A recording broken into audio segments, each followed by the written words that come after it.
नमस्कार, आदाब है। मैं हूं अशरफ करीम। इन दिनों जो संभल का मामला है सॉरी, वो चर्चा में है।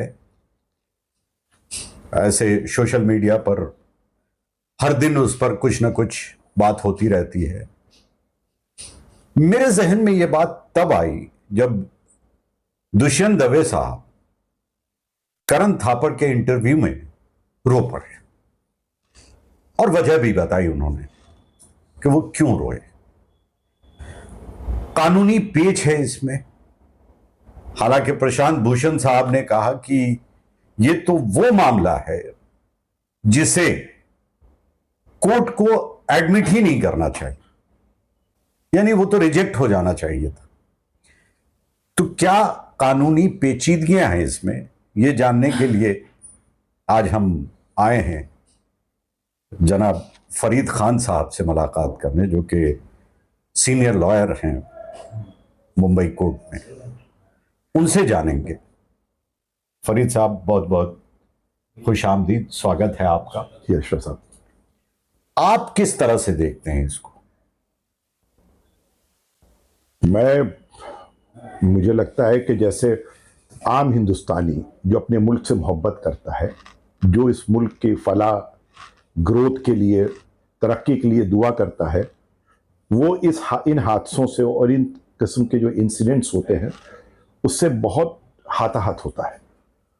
क्योंकि बात सिर्फ यही नहीं है कि कुछ लोग मर गए, शहीद हो गए या मार दिए गए, लेकिन बात यह है कि जो हमारा मुल्क है, जिसका एक कैरेक्टर है, यूनिक कैरेक्टर है वर्ल्ड में, वो ये है कि हमारा मुल्क हिंदुस्तान अपनी टॉलरेंस के लिए, अपनी प्रोग्रेसिव अप्रोच के लिए, अपनी डेमोक्रेसी के लिए पूरी दुनिया में पहचाना जाता है। उसकी एक छाप है। जब इस किस्म के इंसिडेंट होते हैं तो यकीनन बहुत सी माओं के बच्चे इनसे छिन जाते हैं, लेकिन जिस भारत माता, जिस मुल्क को हम अपनी भारत माता कहते हैं, उसके भी दामन पे कहीं ना कहीं बहुत बड़ा दाग लगता है।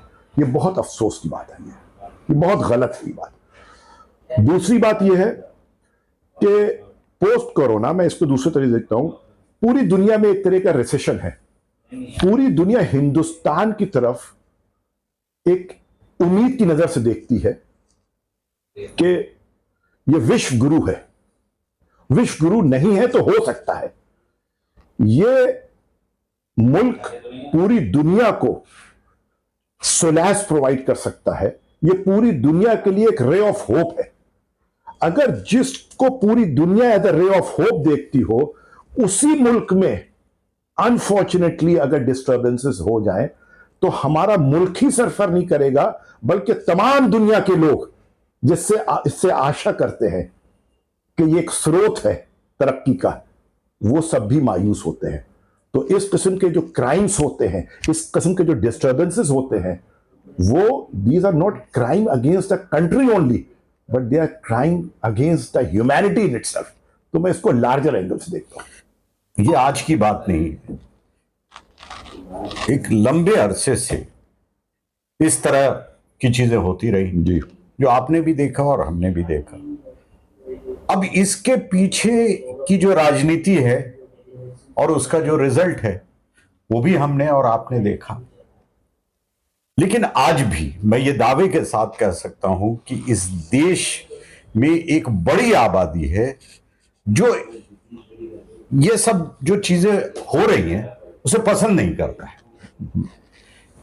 लेकिन कानूनी दावपेच के तहत इस तरह की चीजें जो की जाती हैं वो काफी तकलीफ दे, और वो आगे चल के जी, आने वाली जनरेशन के लिए भी तकलीफ दे हो।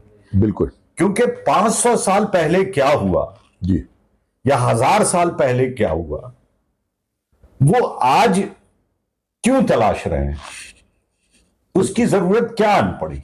जी, एक कानून बन गया है, कैसे इस तरह के केस को एडमिट कर लिया जाता है और फिर उसमें डायरेक्शन भी दे दिया जाता है। आपको क्या लगता है कि यह सही है या गलत? देखिए, इसमें बहुत बड़ा क्लासिक एग्जाम्पल जो है बाबरी मस्जिद का जजमेंट है अपने में। जब बाबरी मस्जिद का जो डिस्प्यूट था, वो एक्चुअली टाइटल डिस्प्यूट था। That was a dispute which has a legal connotation in it, जिसमें कानूनी दांव पेश थे, टाइटल डिस्प्यूट था। और ये अनफॉर्चुनेट डिस्प्यूट कई सौ सालों से चला आ रहा था, जिसके वजह से बहुत अनरेस्ट था हमारे मुल्क में। एक्चुअली कम्युनिटीज के बीच में इतना नहीं था जितना पॉलिटिकल पार्टीज ने बना दिया था इसको। तो जब ये जजमेंट सुप्रीम कोर्ट का आया, मुझे लगता है कि ये जजमेंट एक बहुत सेंसिबल जजमेंट था। यकीनन ये जजमेंट लॉ पॉइंट से सही जजमेंट नहीं था, with due regards to the supreme court. ये लॉ पॉइंट पे सही जजमेंट नहीं था क्योंकि टाइटल डिसाइड होना था, लेकिन in the largest interest of the country ये जजमेंट बिल्कुल ठीक था कि वंस फॉर ऑल ये मैटर रामचंद्र जी श्री राम के नाम पे जो मैटर उठा था, जिसमें सुप्रीम कोर्ट ने कहा इन the larger conscious of the country, ये जजमेंट, ये इसमें मंदिर बनना चाहिए। ये जजमेंट इस डिस्प्यूट को खत्म करने के लिए हमेशा के लिए अच्छा जजमेंट था, लेकिन ऑफ कोर्स लॉ पॉइंट से it was not a good judgement. चलो, in the larger interest of the country ये जजमेंट आया, सबने इसको एक्सेप्ट किया और सबने ये सोचा कि आज के बाद ये जो बड़ा दिल हमारे हिंदुस्तान के लोगों ने दिखाया, जिसमें स्पेशली जो हमारी माइनॉरिटी कम्युनिटी है, उन्होंने इसको बड़ी ग्रेसफुली एक्सेप्ट किया कि एक छोटे भाई ने अपने बड़े भाई को उसकी आस्था के नाम पे, जो उसको बहुत प्यार थी जिससे, उसको हैंड ओवर कर दिया। और सुप्रीम कोर्ट के, जिसको हम कहते हैं जुडिशियल एक्टिविज्म के नाम पे, जो सुप्रीम कोर्ट ने ये एक जो रास्ता निकाला था, जबकि हम जुडिशरी से ये एक्सपेक्ट करते हैं कि लॉ पॉइंट पे डिसीजन होंगे, चलो लॉ पॉइंट पे डिसीजन नहीं हुआ और ये डिसीजन हुआ कि वहां पे बाबरी मस्जिद की जगह अब राम मंदिर बनेगा। उसके बाद जब आप अगर उसका जजमेंट पढ़ें, वो जजमेंट अपने में एक लॉ है। जिस तरह से हम हवाला देते हैं 1991 एक्ट का, इसी तरीके से सुप्रीम कोर्ट का बाबरी मस्जिद का जो जजमेंट है वो अपने में एक लॉ है, बिकॉज सुप्रीम कोर्ट भी लॉ बना सकता है अगर उसके प्रिंसिपल ही उस जजमेंट को अगर फॉलो करें in the letter in the spirit, तब उसको फॉलो करते हुए लोअर कोर्ट्स को इसको एडमिट बिल्कुल नहीं करना चाहिए था। बिकॉज अब कहीं ना कहीं उन्हीं डिस्प्यूट्स को, उन्हीं रिग्रेसिव थॉट्स को, उन्हीं मर्डर ऑफ द कॉन्स्टिट्यूशन को, उन्हीं जो पीसफुल को एग्जिस्टेंस ऑफ द ह्यूमैनिटी है, जो हमारे मुल्क की पहचान है, उसका कहीं ना कहीं मर्डर हो रहा है। कुछ वकील ये कहते हैं कि हम यहाँ पर लीगल रिकोर्स है, हम कोर्ट जा सकते हैं। आप कोर्ट जाइए, मुल्क को जोड़ने के लिए जाइए, मुल्क को तोड़ने के लिए थोड़ी जाइए। आपने बहुत सही बात कही कि बाबरी मस्जिद का जो मामला था उसमें दोनों पक्ष ने यही कहा था कि अदालत से जो फैसला आ जाएगा हमें मंजूर। बेशक। और आपने बता दिया कि वो एक नजीर है जी, वंस फॉर ऑल ये खत्म किया जाए। फिर ये सवाल उठता है कि इस तरह के मामले जब जाते हैं तो वो कौन सी बुनियाद है जिस बुनियाद पर इस तरह के केस एडमिट किए जाते हैं और डायरेक्शन दिया जाता है। देखिए, सबसे पहले तो जो आप कह रहे हैं बुनियाद क्या है जी, तो बुनियाद सबसे बड़ी जो इसमें बुनियाद होती है, जो हमें समझना पड़ेगा, जिसको हम कहते हैं राइट, इसको कवरेज देते हैं राइट का, ये बुनियाद है, ये एक कॉन्स्पिरेसी की एक बुनियाद है। वो ताकतें जो इस मुल्क की ग्रोथ नहीं देखना चाहते हैं, इस मुल्क को कंफ्यूज करना चाहते हैं, उस मुल्क के लीगल सिस्टम के साथ प्ले करना चाहते हैं, और वो नहीं चाहते कि ये हमारा मुल्क विश्व गुरु बने, वो इसकी बुनियाद है नंबर 1। दूसरी चीज ये कि ये सही है या गलत है, यकीनन ये बिल्कुल गलत है।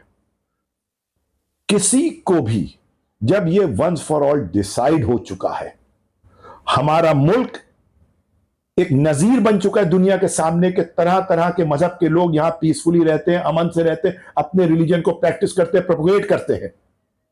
तो जब इतना सैलिएंट फीचर हमारे मुल्क का बन चुका है, तो ऐसे सैलिएंट फीचर को जो खत्म करने वाले लोग हैं, ऐसे जो शैतानी बुद्धि के लोग हैं, ऐसे लोग जो मुल्क की तरक्की नहीं देखना चाहते, ऐसे लोग जो मुद्दों से भड़काना चाहते हैं, यकीनन उनको पॉलिटिकल कवर है, उनको पॉलिटिकल सपोर्ट है, क्योंकि कुछ पार्टीज पॉलिटिक्स में रहने की वजह से, सत्ता में रहने की वजह से, देश के धरोहर पे, देश की तमाम जो प्रॉपर्टीज हैं, देश की तमाम जो रिसोर्सेस है उस पर काबिज होने के लिए, मोनोपोलिस्टिक एटीट्यूड बनाने के लिए वो ऐसी ताकतों को जो है वो पीछे से सपोर्ट देती हैं। और अनफॉर्चुनेटली हो क्या रहा है साहब के, आपको मालूम हम जज को योर ऑनर क्यों कहते हैं? उसको हम ऑनर देते हैं। उसको एक दुनिया में किसी को भी ऑनर, योर ऑनर नहीं कहा जाता एक्सेप्ट जजेस। जब मुल्क के ऑनर को बचाने के लिए जब आप अपने योर ऑनर कह के ऑनर के पास जाते हैं, तो मुझे लगता है कि ये पैरामाउंट ड्यूटी हो जाती है जजेस की कि ऐसे केसेस में they should think, they should apply their mind, they should see the reason behind these type of litigations. Just for the heck of following the law point, giving the judgments abruptly, ये जो है law का purpose नहीं है। These are not the purpose which has to be served by the law. ऐसी चीजों को जजेस को बहुत केयरफुली थिंक करके, पीछे हट के, सोच के, माइंड अप्लाई करके, कंट्री के मिजाज को समझते हुए, कंट्री इसके रिपरकेशंस क्या होंगे, इसके रिपल इफेक्ट्स आगे क्या होंगे, मुल्क को कितना ये हैम्पर करेंगे, ये सब चीजें देखते हुए ये जजमेंट देनी चाहिए। इसमें जल्दबाजी नहीं करना चाहिए। दो पार्टी फैसला कराने के लिए कोर्ट जाती है और जज साहब फैसला करने, जज साहब का रिलीजन चाहे जो भी हो, जिस वक्त वो कुर्सी पर बैठे हैं उनका जो धर्म है वो फैसला करने का है, उस धर्म को निभाना है।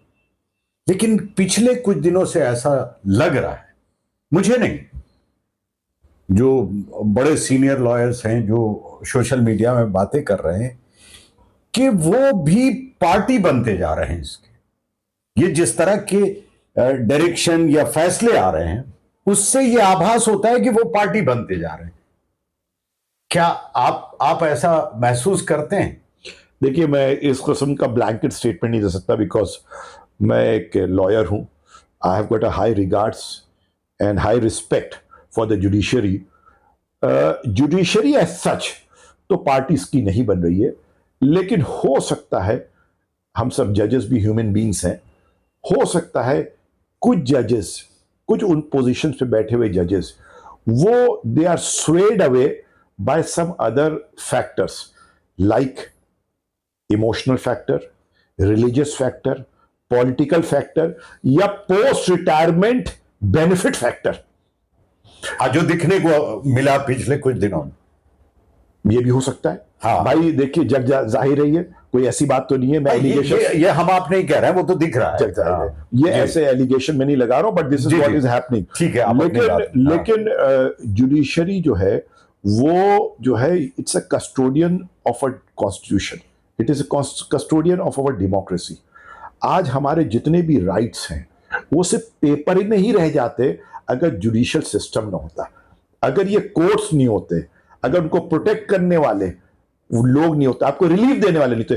और देखिए, सबसे इंटरेस्टिंग बात यह है, आज हम लोग ये बात कहते हैं कि बॉटल नेक्स हमारे एक सूट फाइल अगर होता है, केस फाइल होता है, वो सालों चलता है। यानी मैटर है एक घर का, वो सालों चलता है। एविडेंसेस पे मैटर्स काफी दिन चल जाता है, रिलीफ मिलने में काफी लोग बुढ़े हो जाते हैं, मर जाते हैं, लेकिन फैसले नहीं आते। लेकिन इन किस्म के जो सेंसिटिव इश्यूज हैं, जो हमारे मुल्क की अखंडता, हमारी मुल्क की प्रोस्पेरिटी, हमारे मुल्क की यूनिकनेस को अफेक्ट कर सकते हैं, उसमें हम 2 घंटे में फैसले कर देते हैं। ये कैसे पॉसिबल है? ये कैसे पॉसिबल है? एक आम आदमी को भी अगर एक जिम्मेदारी दी जाती है, एक अक्सर हम लोग देखते हैं जब आप कुछ सामान लेने जाते हैं, तराजू होता है, तराजू पे तौलता है, वो भी बहुत देर तक के तराजू को हाथ में लिए रहता है कि सही तौल रहा है कि नहीं तौल रहा है।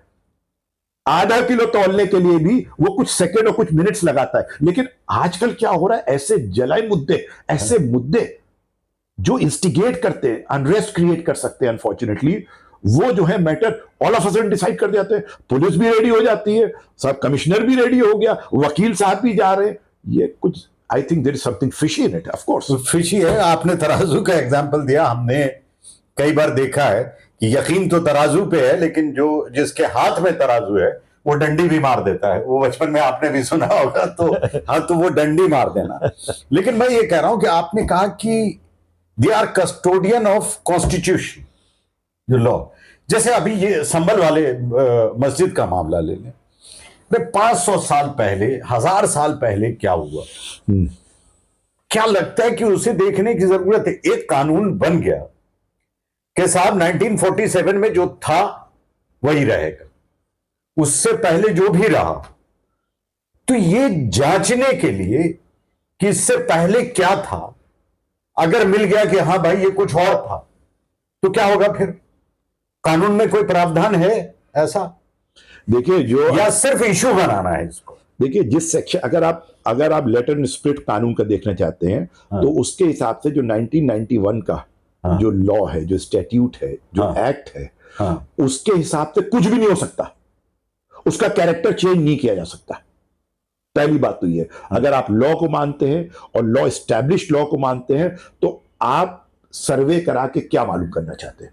सर्वे करा के आप यही मालूम करना चाहते हैं कि उसमें क्या कुछ ऐसे चीजें मिल रही हैं जो ये बताती हो कि मंदिर तोड़ के मस्जिद बनाए गए थे, या मस्जिद तोड़ के मंदिर बनाए गए थे, या दरगाह बनाए थे। यही तो आप सर्वे कर रहे हैं। अब आपने सर्वे में सपोज करिए आपको एक जाली मिल गई जिसमें स्वास्तिक का निशान है जी। अब आप वो कंक्लूसिव एविडेंस या प्रूफ तो नहीं है कि वो मंदिर था, उसको तोड़ा गया है। पहले जमाने में देखिए क्या होता था कि बिल्डिंग मटेरियल इतनी इजीली अवेलेबल नहीं होते थे। आपने याद होगा बचपन में आप देखो कबाड़ियों कैसे सामान आ जाते थे, पुराने फर्नीचर आ जाते थे।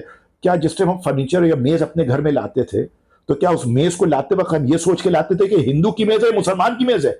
हम तो मेज खरीद के लाते थे। इसी तरीके से जब पहले कंस्ट्रक्शंस होते थे, तो जालियां हो या बहुत से ऐसे चिन्ह हो या ऐसे ब्रिक्स हो, वो लगा दी जाती थी।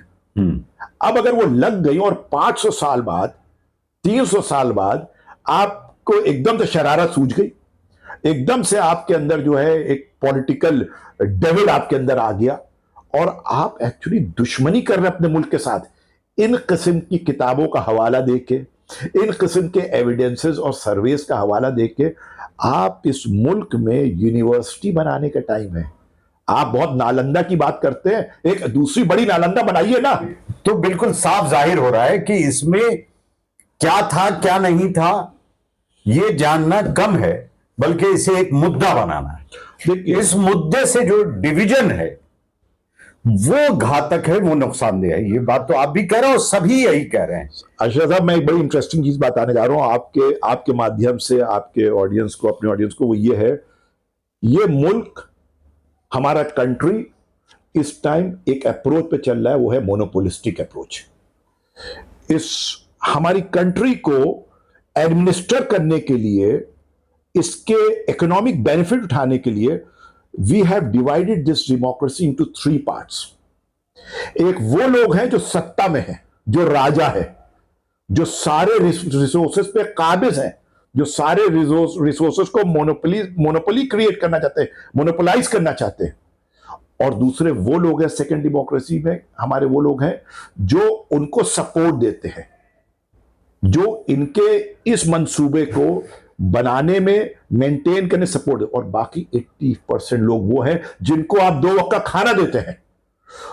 उनको खाना चुपचाप वो खाते रहे, वो किसी तरीके से आपसे सवाल ना पूछे। उनके लिए कुछ आपने खिलौने डाल देते हैं खाने के बाद, और वो खिलौने क्या होते हैं? यही सब मुद्दे, बाबर ने क्या किया था, अकबर ने क्या किया था। भाई हिस्ट्री जो है, इट्स अ ब्यूटीफुल थिंग।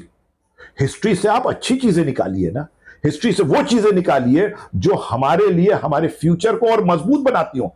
आप कन्फ्लिक्टिंग इश्यूज क्यों क्रिएट कर रहे हैं, वो भी इस वक्त जब मुल्क हमारा जो है वो आगे तरक्की की तरफ अग्रसर है, जो आगे बढ़ रहा है। हम वही लोग हमेशा कहते हैं कि आगे बढ़ो, अपने पास की तरफ मुड़ के मत देखो जी। तो खैर ये करना चाहिए। कंक्लूड करते हैं। जो मैं जानना चाह रहा था आपसे कि ये जो मामला है, ये तो अब उठ चुका, ये तो डायरेक्शन दे दिया गया कि जांच कराई जाए, और उसके बाद ये हुआ कि अगर यहां बंद हो जाएगा तो और भी दूसरे दरवाजे खोलने की बात हो रही है कि फिर ज्ञानवापी है, फिर अजमेर दरगाह है, और पता नहीं जितनी भी मस्जिद हैं, वर्शिप प्लेसेस हैं, उसको लिस्ट में लाया जाएगा जो पुराने। यहां पर अब क्या लगता है कि अगर गलती हो गई है, गुंजाइश है सुधार की इसमें? बिल्कुल है, बिल्कुल है। मैं बड़ा ऑप्टिमिस्टिक हूं, क्योंकि मैंने पास्ट में, हम सब ने ऐसी बहुत सी चीजें देखी हैं, आजादी से पहले, आजादी के बाद भी ऐसे अनरेस्ट, ऐसी चीजें हमने बहुत देखी हैं। और उसमें कभी कभी इमरजेंसी का भी लोग जिक्र करते हैं, जो कि आप सबको याद होगा, हम सबको याद है। लेकिन आई एम वेरी होपफुल कि इस मुल्क में अगर शरारती तत्व हैं, अगर मीन ग्रुप्स हैं, अगर ऐसे लोग हैं जो इस मुल्क को जो है वो अपने मंसूबों से गिराना चाहते हैं, कमजोर करना चाहते हैं, तो बहुत ज्यादा ऐसे लोग हैं इस मुल्क में जो बहुत ही कंस्ट्रक्टिव हैं, जो अपने मुल्क से मोहब्बत करते हैं, जो बहुत प्रोग्रेसिव है। अभी आप देख लीजिए ना, सुप्रीम कोर्ट का कितना जबरदस्त जजमेंट आया है कि उन्होंने इसी केस में कह दिया आप हाई कोर्ट के पास चले जाइए। उन्होंने कह दिया ये लोअर कोर्ट अब नहीं सुनेगा, आप हाई कोर्ट के पास चले जाइए। तो मुझे पूरी उम्मीद है कि supreme court, high courts and other lower courts, the right sense हमेशा प्रिवेल करेगा। Good judgments will always flow from our democracy. I am very sure we are in a beautiful country with the brains of people, with a very positive looking people. और हिंदू मुस्लिम जो है ना, sir Syed Ahmad Khan का 2 आंखें यार, ये खूबसूरत आंखें, तुम थोड़ी देर के लिए तो तकलीफ दे सकते हो, लेकिन हमेशा के लिए अंधा नहीं कर सकते हो जी। कि ये जो भी कुछ हो रहा है वो जल्द से जल्द खत्म हो और इस पे राजनीति ना की जाए। बिल्कुल नहीं। हाँ, बहुत बहुत शुक्रिया हमसे बातचीत करने के लिए। शुक्रिया।